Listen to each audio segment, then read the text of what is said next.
Hey, it's Matt. Welcome to Unbearable 73. I know it's been a couple weeks since I posted a video, and you guys who are following maybe say, where's Matt's Shogun review or whatever.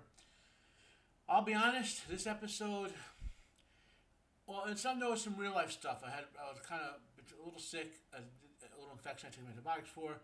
Plus, work got really busy.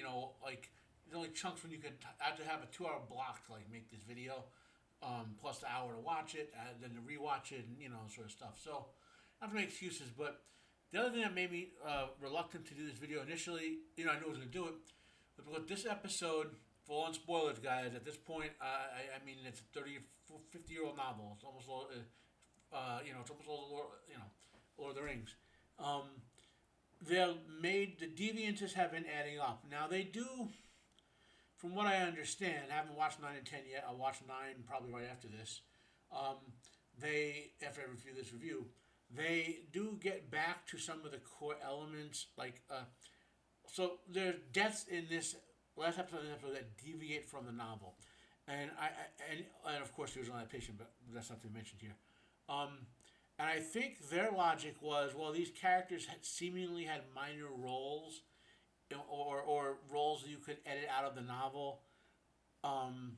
But the reason they could do that is because they're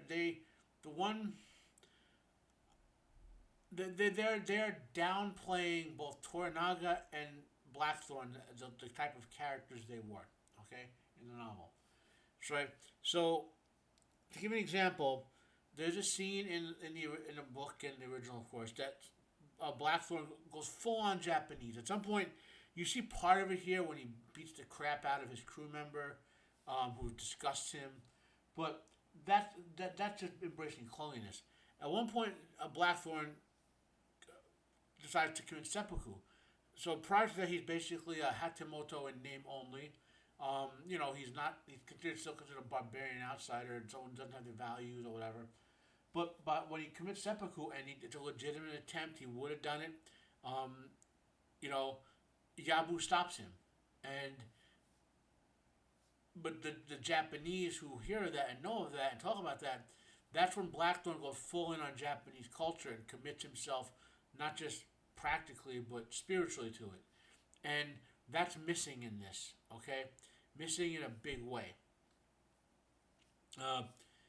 So because they don't have Blackthorn going all in on Japanese culture, right? They took that scene out, so that gives them more leeway to take out a character who, once Blackthorn goes all in, when Nabakanda, I can never remember his name, unfortunately. So I will do what we're supposed to do, and we'll look it up. Shogun 2024. Episode 7. So on Nagakado, I keep saying Nagakando. Anyway, or something like that.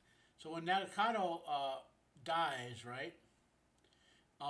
In the novel, he becomes kind of like Blackthorn's friend, because Toranaga assigned him to learn seamanship from Blackthorn. Because Blackthorn, remember, here they just had to have him as a pilot. His role, which these are skills he will legit have as a pilot, because the real world character also had this. He knew how to build ships. He knew how to fight ships at sea. Remember, they were privateers in service of whatever man from the Dutch royalty to hunt Spaniards and Portuguese and all that. So he knew how to fight at sea. He was an accomplished sea warrior, I guess you would say. He knew how to sail the ship. He knew how to train the crew. He knew how to do all. When you become his type of character, like a pilot, you start as a deckhand or cabin boy, and you spend your whole life on those ships. He's a master of shipping and of building warships in particular. So Toranaga assigned his son Nagakado to learn that from him, and to help him learn the Japanese language, because he's his advisor at Hatamoto. He's an advisor on getting Japanese sea power, basically.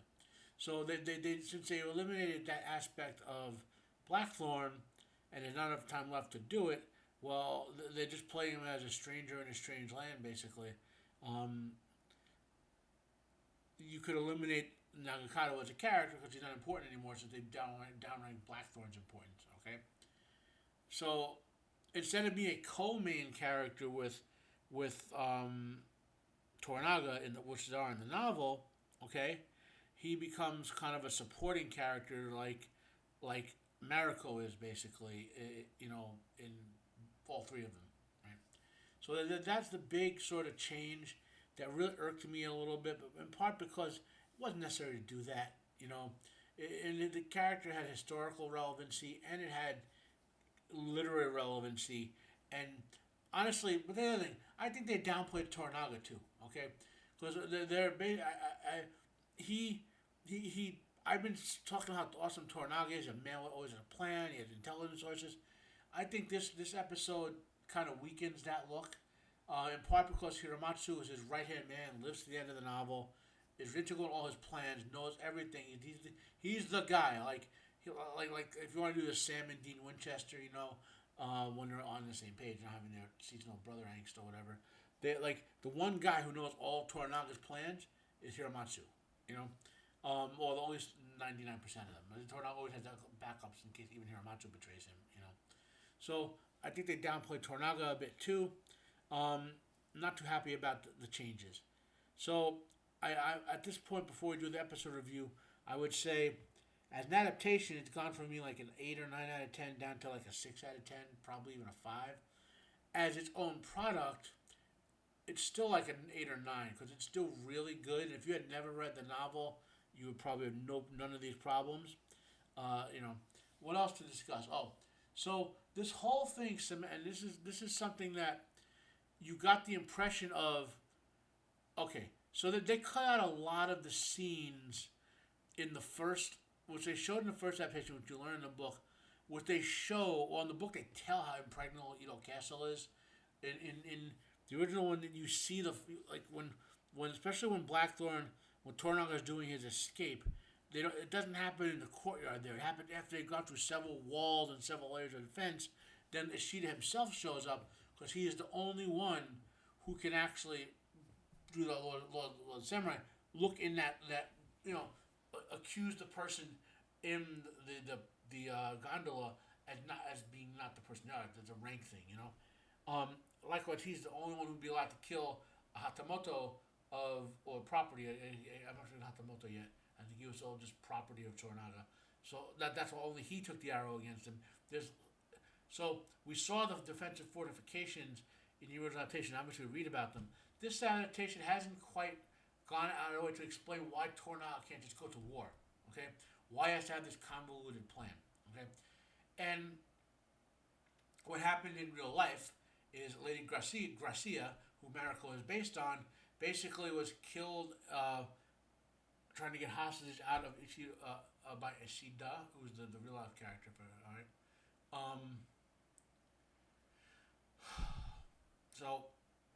And because she died before Blackthorn would even issue, in Japan. Remember the compression time field that caused Ishida, who is the real life character, to have to leave Edo, the defense of Edo, which allowed Tokugawa Ieyasu to beat him in a fight.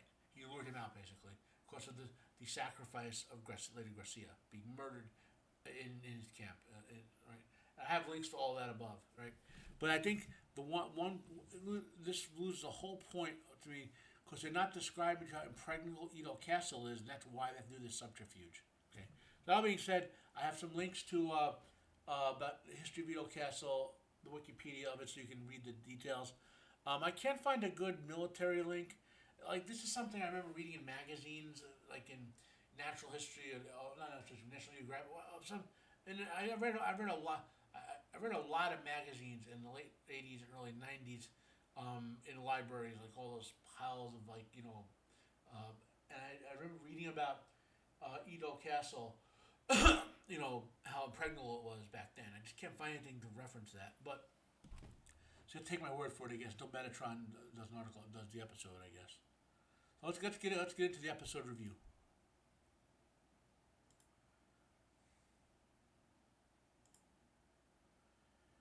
So this is the recap. We're just going to skip through that.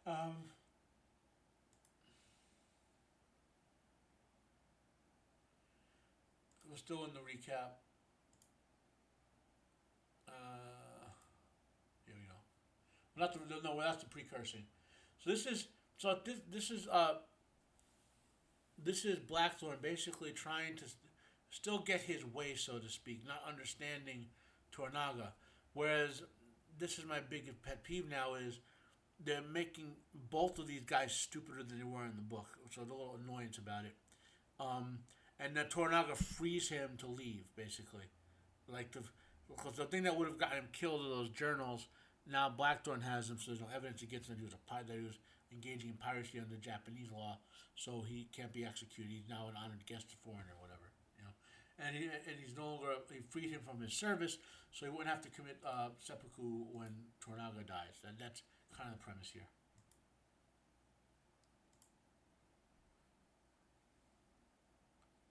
Now, Lady Ochiba, she wasn't that significant a character. Like, yeah, she was manipulative and stuff, but I think they're buffing her character and at the expense. Well, Ishido, here's the thing, he was by design Ishida.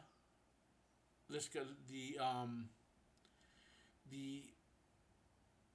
character in the novel, right, and therefore the adaptations, is Ishida. Okay, Ishido is the real world character. By design, I'm sorry, Ishido is the made up character. Ishida is the real character. A is real, O is fake. A is real, O is fake. Okay, here we go. So in the real world, Ishida was a ineffectual bureaucrat whose highest skill was his bureaucracy, and in the in the novel and the first adaptation, he was. Here, they haven't really committed to what type of character he is. Like, he's supposed to be a highly skilled administrator who thinks more highly of himself than he really is, and he should have a bit of a temper. Okay, it's like they're splitting off his this evil nature into this Lady Ochiba character, who does exist, but is not anywhere near the prominence here. You know.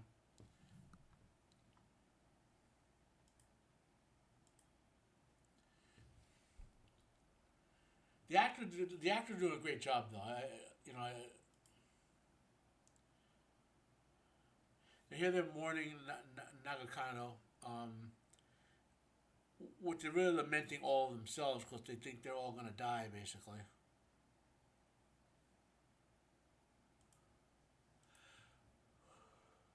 Yeah, this is my still image I use for it because it's the change of the episode is the pivotal. It's a Japanese funeral. Really well done. This is I believe, the Buddhist version of Shinto, where because you can see the Buddhist monks there.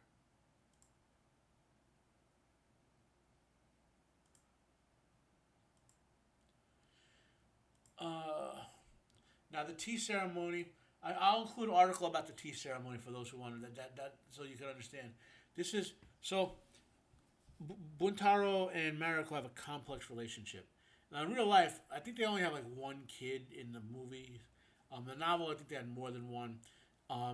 And so, as far as producing heirs, the marriage worked out. The whole issue of her wanting to die,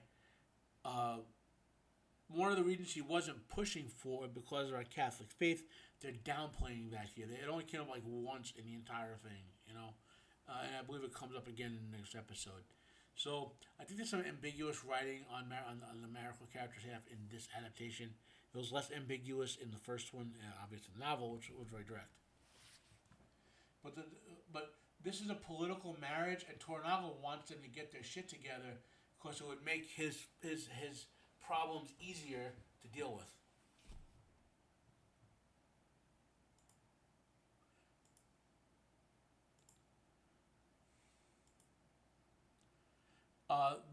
They've downplayed the entire. They've basically written out the religious subplot element of the books, the conniving of the Jesuits and all that. There's no point if they're going to downplay it that much. This scene could have just been edited out, in my opinion.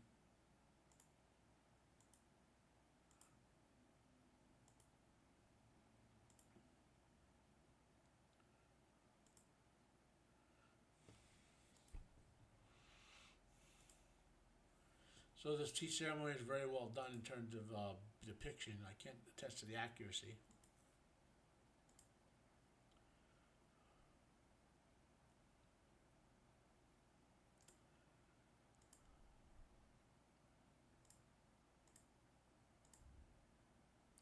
This is where Blackthorn decides his crew are disgusting and all that.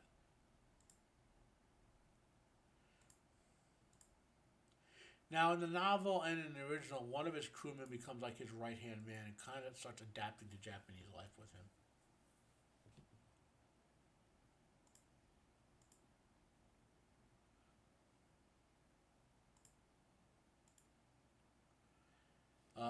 Again,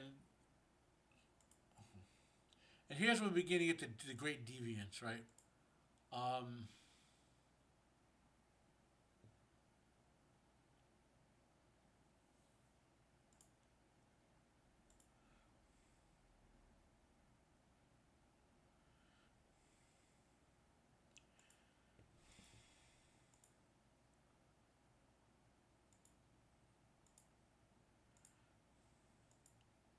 and of course, Toro realized that he needed his friend to commit seppuku to convince Ishido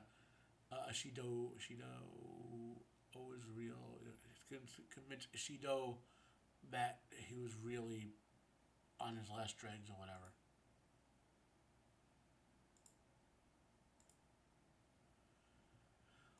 So, like I said, I had a you probably could hear a tone of my voice. I think I'll be over the problems with the episode by time I see the next one. In terms not the problem with the episode, but the problems with like the deviances from the novel. You know what I mean? I've adjusted mentally to it. So that being said, if you have any questions, you can drop them down below. If you have any comments or whatever, like if you like, dislike if you dislike, share this video out there, please. My name is Matt. This has been Unbearable 73. Have a nice day.